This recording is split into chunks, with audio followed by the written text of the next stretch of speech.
Tengan todos y todas muy buenos días, que el Espíritu Santo les esté bendiciendo grandemente sus vidas. En esta ocasión, primer año general, sección A, tenemos el honor de presentarles nuestro acto cívico conmemorando nuestros 199 años de independencia patria. Para empezar, dirigiremos una oración a Dios, agradeciéndole por todas las bendiciones y por la protección que hasta el día de hoy nos ha brindado. Padre buen Dios que estás en los cielos, gracias te damos por permitirnos y por regalarnos un día más de vida, Padre, por mantenernos con salud, por poner siempre el pan en nuestra mesa, Dios, por tener a nuestra familia con bien, a nuestros amigos con bien. Gracias te damos, Dios, porque aunque no estemos de una manera juntos físicamente, nos tienes aquí tratando de dar lo mejor de nosotros cada día, porque a pesar de todos los problemas que se ven alrededor del mundo, alrededor del país, tú nos tienes con protección, nos tienes con salud. Gracias te damos por ello, Padre. En esta hora te pedimos por todas aquellas personas que están sufriendo, tal vez en un hospital a causa de la enfermedad, tal vez por falta de trabajo. La poesía debería ser un himno a la gloria de la vida. Debería luchar contra lo feo con la belleza y contra la guerra a través de la paz. Como primer punto, la señorita Alexandra y el profesor Armando Durán nos entonarán las sagradas notas de nuestro himno nacional.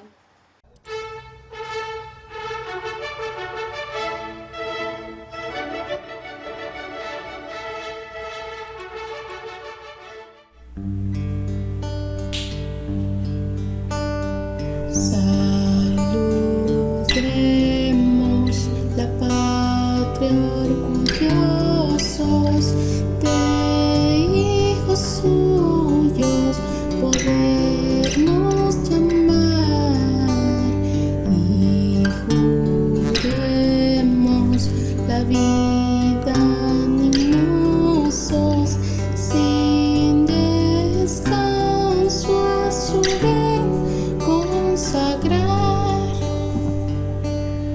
De la paz en la dicha suprema, siempre noble, soñó el Salvador. Fue obtenerla su eterno problema, conservarle su gloria mayor. Con fe inquebrantable el camino del progreso se afana en seguir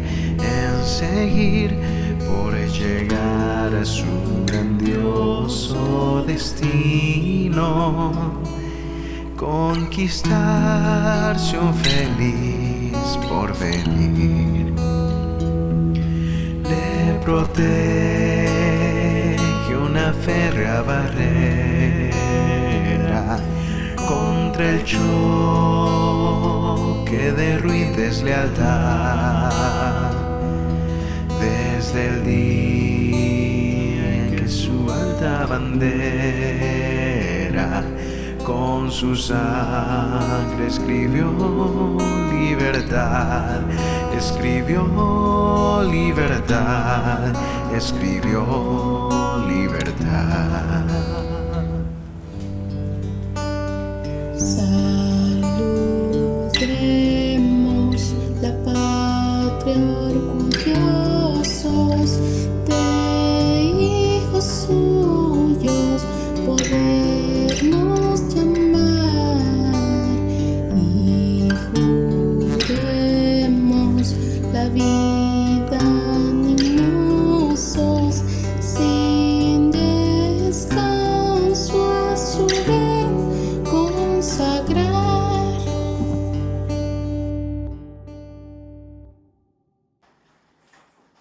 Sabio es aquel que tiene la bandera como humildad, como escudo su inteligencia, como virtud la honestidad y como poder el amor. Como segundo punto, nos dirigirá la oración a la bandera nuestra compañera Paola Granados. Oración a la bandera salvadoreña. Dios te salve, patria sagrada.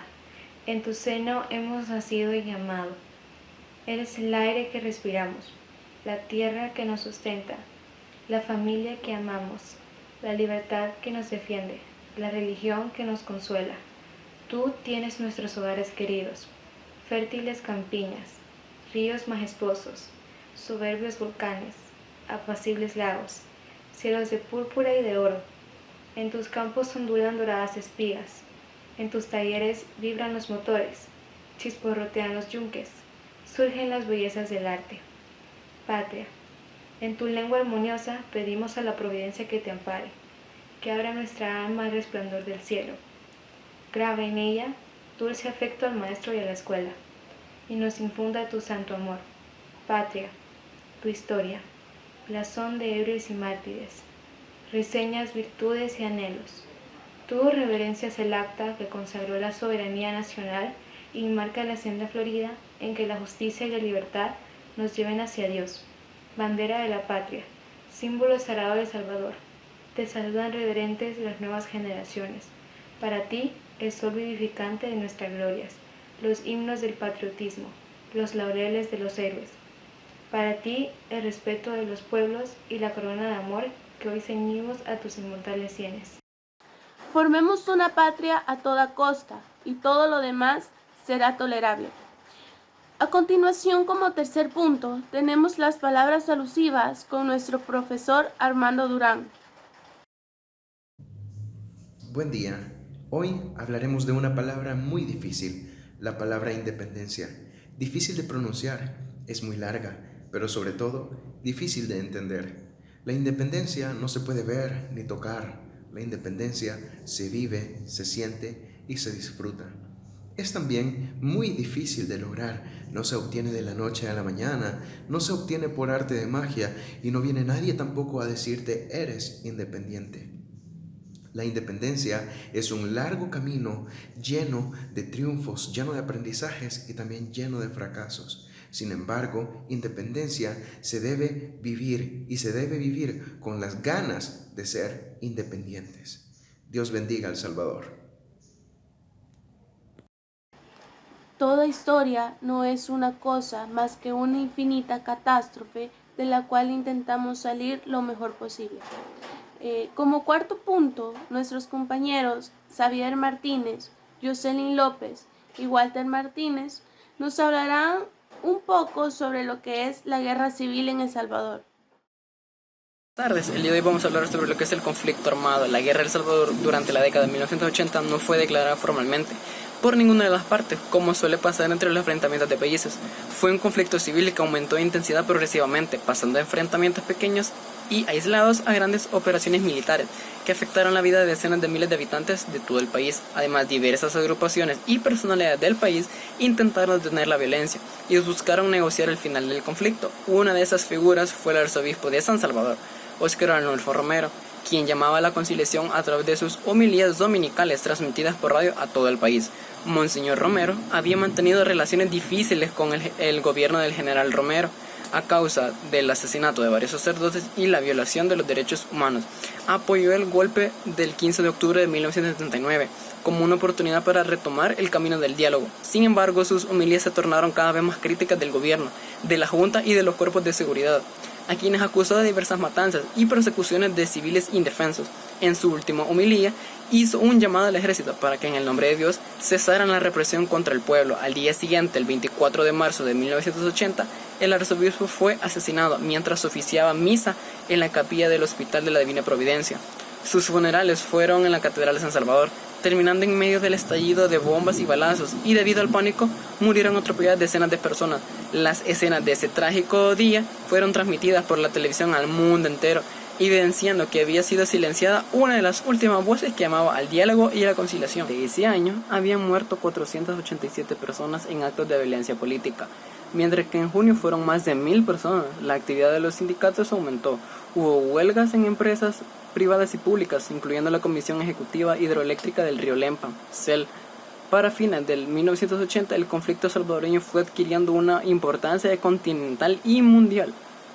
Varias naciones estaban implicadas en apoyo a uno u otro de los bandos en conflicto.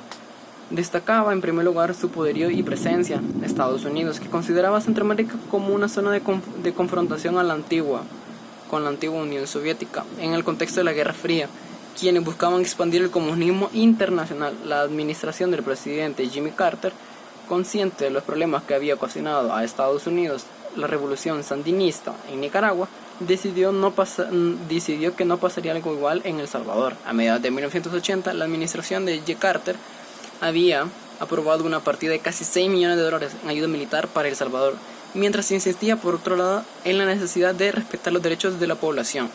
Las elecciones de noviembre de 1980 en los Estados Unidos llevaron a la presidencia de Ronald Reagan, quien tomó posesión en enero de 1981. El nuevo presidente declaró enemigo a la Unión Soviética, de Cuba y de la Nicaragua sandinista. Alertó sobre los peligros que estaba gastando El Salvador para el Departamento de los Estados y del Pentágono, Ministerio de Defensa. Tenían que se podría generar un conflicto, un efecto dominó. Las naciones estaban implicadas en apoyo a uno u otro de los bandos en conflicto. Destacaba en primer lugar por su poderío y presencia Estados Unidos, que consideraba Centroamérica como una zona de confrontación con la antigua Unión Soviética en el contexto de la Guerra Fría, quienes buscaban expandir el comunismo internacional. El presidente Jimmy Carter, consciente de los problemas que había ocasionado a Estados Unidos la revolución sandinista en Nicaragua, decidió que no pasaría algo igual en El Salvador. A mediados de 1980, la administración de Carter había aprobado una partida de casi $6 millones en ayuda militar para El Salvador, mientras se insistía por otro lado en la necesidad de respetar los derechos humanos de la población. De noviembre de 1980 en Estados Unidos llevaron a la presidencia a Ronald Reagan, quien tomó posesión en enero de 1981. El nuevo presidente, declarado enemigo de la Unión Soviética, de Cuba y de Nicaragua sandinista, alertó sobre los peligros que se estaba gestando en El Salvador para la seguridad de su país. Sus asesores y los estrategas del Departamento de Estado y del Pentágono temían que eso se podría generar un efecto dominó, es decir, después de caer Nicaragua en manos de un gobierno revolucionario de carácter antiestadounidense, caería El Salvador y enseguida Guatemala. Dinámica política. Diversas fuerzas sociales del país buscaban sentar las bases de un nuevo sistema político que reemplazarían al que fue eliminado por el golpe militar del 15 de octubre de 1979. Los partidos políticos tradicionales, como el Partido Demócrata Cristiano y el Partido de Conciliación Nacional y la más relevante Alianza Republicana Nacionalista Arena, creada en 1981. Ellos sintieron necesidad de convocar una elección para una asamblea constituyente que redactara una nueva Carta Magna.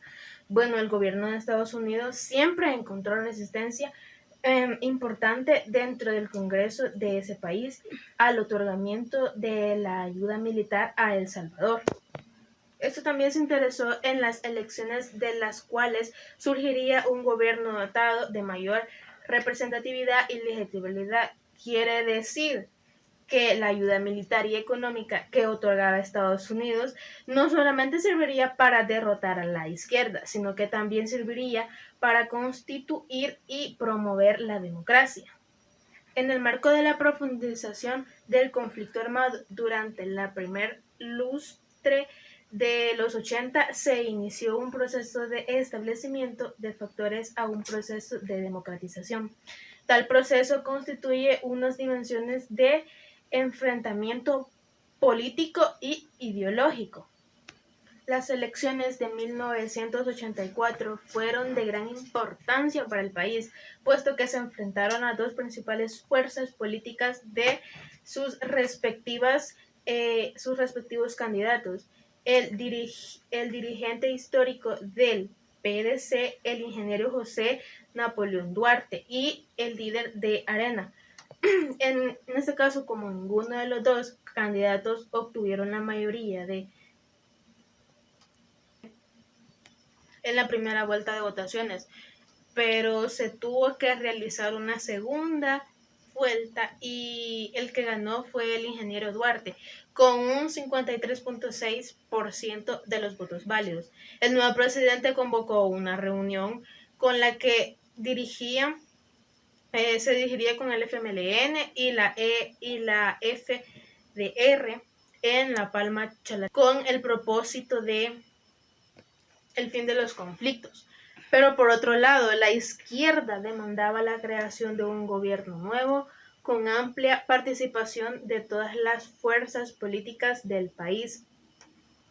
Mi parte pedía la insurgencia de deposición de sus armas a cambio de su incorporación a la vida política del país como partido. En 1985 y 1988 el pueblo volvió a las urnas para renovar la Asamblea Legislativa y el Consejo Municipal, aunque el número de votos válidos se redujo ante la conciencia y la empatía de muchos ciudadanos. Buenos días, soy Walter Linares, de Primero General A, y voy a hablar sobre las consecuencias de la guerra civil en nuestro país. La guerra civil trajo grandes consecuencias en los estados económico, político y social de nuestro país. Aproximadamente más de 75.000 personas murieron. 60.000 eran personas inocentes, es decir, que eran niños, mujeres, hombres, doctores, enfermeras, maestros, etc., a quienes se les acusaba de haber ayudado a los enemigos. Además, también afectó en el ámbito económico, ya que quemaban cafetales y también quemaban hospitales y también destruían centros escolares, ya que se creía que ahí ayudaban a los enemigos. También causó un gran impacto económico y social la migración y la inmigración de varias personas de nuestro país, tanto de un departamento a otro como fuera del país hacia otro. ¿Y en qué afectó eso en el ámbito económico? Pues entre ellos habían doctores, enfermeras, maestros, maestras, también ingenieros, etc. Lo que causó un gran impacto en lo social, que nos causó un analfabetismo. Es decir, que varias personas en esa época no sabían escribir, leer, ni tampoco contar. También afectó en el ámbito de lo social. ¿De qué manera? Pues algunas personas que sabían todo lo demás, de que tenían mucho dinero y eran familias militares, tenían mayor estado social, pues tenían mejores beneficios, incluso si no tenían que trabajar, mientras que las personas que tenían escasos recursos sufrían mucho más, ya que en esas épocas las leyes de los derechos humanos no se habían implementado, pues los hacían trabajar día y noche, varias horas de jornada, ya sea en cafetales, en fábricas, etc., lo que causó que varias personas se fueran mucho más a otros países donde ya tenían los derechos humanos, mientras que las personas que tenían los beneficios de ser familiares y militares obtenían muchas mejores cosas, ya sean de educación o de medicina. También uno de los grandes impactos que tuvo la guerra civil fue la caída del Puente de Oro, lo cual causó una gran escasez de productos. ¿Y en qué pudo afectar? Pues ese puente era transitado mucho, pero ahora que lo habían destruido, tuvieron que hacer mejores carreteras y rutas para que la economía no se destruyera totalmente. Además, la agricultura y ganadería eran una de las principales fuentes productoras de nuestro país, pero por la guerra fueron degradándose. Mayormente el impacto de los granos de café, que es una de las mayores importaciones de nuestro país. No se podían hacer importaciones de un departamento a otro o exportaciones, ya que se consideraba como un acto de traición al régimen militar que estaba. Y en conclusión, la guerra civil que se libró en nuestro país trajo grandes consecuencias a la economía, política y social, pero también nos ha demostrado que el salvadoreño no se rendirá aunque le caigan cosas encima. Siempre encontrará la forma de levantarse y trabajar y salir adelante, ya sea por él mismo o por ayudar a su familia o a un ser querido. Gracias y que pase feliz día.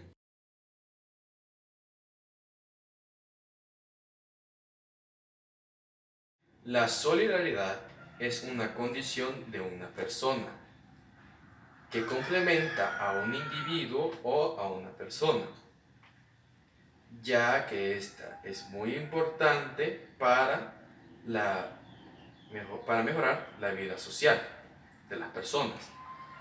La solidaridad se puede ver materializada en ayudarle a los más necesitados. Por ejemplo, cuando a un individuo le sucede un derrumbe de su casa, el otro amigo del individuo le dice: amigo, no te preocupes, hospédate en mi casa hasta que se arregle la situación del derrumbe de tu hogar. El otro ejemplo es en los colegios. Un amigo no tiene internet y necesita hacer la tarea. Entonces su mejor amigo le dice, oye amigo, no te preocupes, yo te voy a ayudar, vente a mi casa y te ayudaré a hacer las tareas.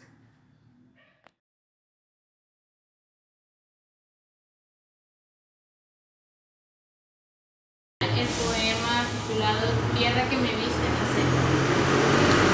Tierra que me viste nacer y me diste tus costumbres. Yo aún vivo de tus penas y a ti escribo estos poemas. Soy de tu mechador. Tierra de mi suelo lejano, asoleada en paz tropical. El mañana está cercano cuando sacudas tus manos. Aún guardo tus añoranzas. Domingo hoy melancolías. Había luz de esperanza y esa fe que te bendecía. Yo nunca negaré, soy tuyo, mis sentires no mienten. Si bien hermanos de orgullo, ufa nos dicen, no te sientas. De altar se ha de tomar la patria para ofrendarle nuestras vidas, y no de pedestal para levantarnos sobre ella. Muchas gracias por el tiempo que se tomaron para ver nuestro acto cívico y que Dios los bendiga grandemente.